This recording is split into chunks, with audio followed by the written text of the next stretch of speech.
Tanaw mula sa barko ng Philippine Coast Guard o PCG na BRP Teresa Magbanwa ang China Coast Guard Vessel 5901 na tinaguriang monster ship at pinakamalaking Coast Guard vessel sa buong mundo.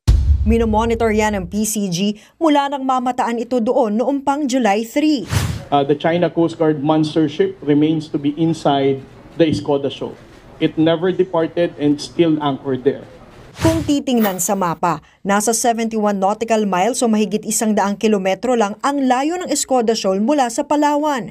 Pasok ito sa ating Exclusive Economic Zone o EEZ. Ilang beses na raw tinaboy ng PCG ang monster ship pero hindi ito nagpapatinag. It's not just sovereign rights that they're claiming.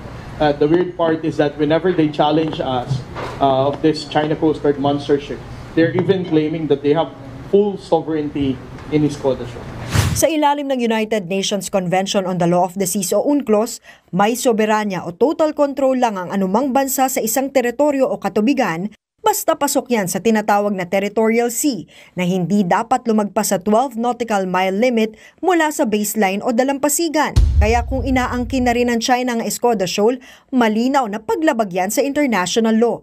Lalo't masyado ng malayo ang Escoda sa Hainan Island na pinakamalapit namang teritoryo ng China sa may South China Sea.